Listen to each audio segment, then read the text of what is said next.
we are going to slap on some item rarity onto this map by adding our exalted orbs so that we can add the modifiers.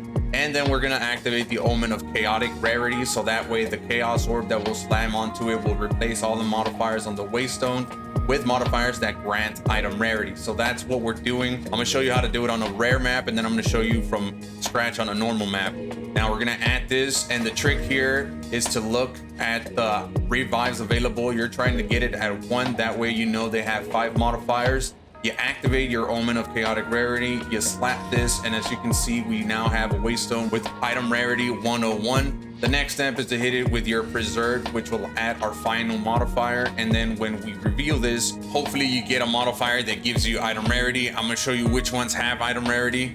Let's do this on the normal map. Alchemy Orb adds 4, so you just need 1 more Exalted.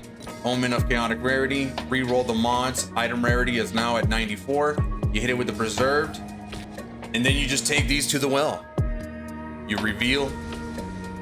So the goal here is to get the mods that give you item rarity. And I know at first it seems like, how am I supposed to know which ones give you item rarity? Well, I'm gonna post them on the screen. That way you guys can take a screenshot to see which ones actually give you item rarity. I know that Marked for Death gives us about 40, so it takes our Waystone from 102 to 142, which is really nice. Take your other one and you reveal it. Now this one has increased experience. If you're trying to level up while mapping, this is a pretty good one to get, but we're going for item rarity, which we did not get here. So we're just gonna go with the experience game for the sake of the video. Now this is pretty much where you're done if you don't want to risk and corrupt your Waystones.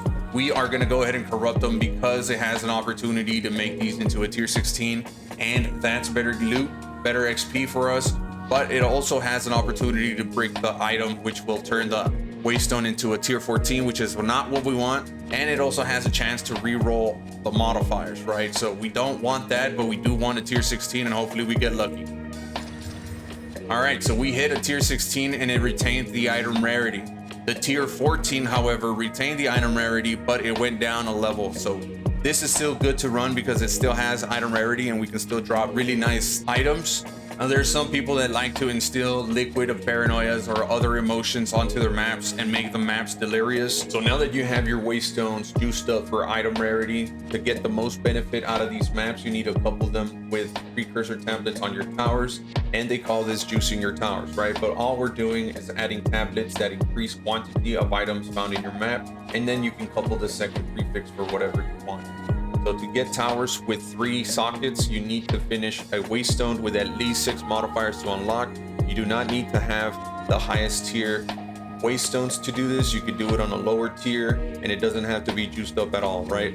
But once you finish the tower and it allows you to socket the items, you would just socket your 3 tablets in there, and as you can see on top, they stack. So this one is only 17, but because we're getting 100% more influence maps, we get pretty much twice the number. You can also do this to your towers if you want to stack experience, but you would replace the quantity. Run your towers however you want, and you also don't need a special setup for this either. But once you have your tablets in there, just go ahead and press it, and then you can see the nodes around it pick up everything, right? So this one has 36 increased quantity of items. So maps ran in these nodes will be pretty nice. Your goal when doing this should be to stack up to 3 towers, 4 if you have the opportunity, but even 2 works. And some people even use this special precursor tablet that states completing irradiating maps in range removes radiation instead.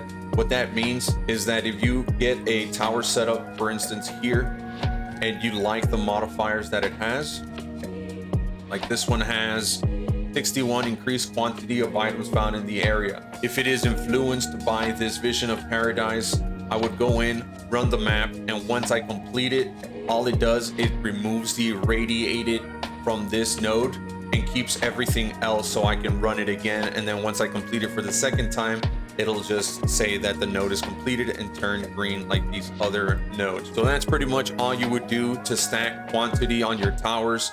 Like I said, you don't need to have a 3 tower setup or a 4 tower setup to maximize this. You could, But honestly, if you're just getting started juicing your maps, try it out on a tower or two, stack your quantity and your rarity, see how that feels compared to regular mapping. Hopefully this helps a lot of you guys with farming. Doing this, I have seen a lot more tings on the ground, right? More divines, natural divines, rare items that I hadn't seen before. So this definitely works. However, you're still gonna have to farm. You still have to grind the node and the other ones. You also don't need to have a particular set of precursor tablets. As long as you have item quantity, you're good to go. A lot of people don't like running expeditions, but as long as it has that quantity of item paired with the item rarity in your maps, you should be solid.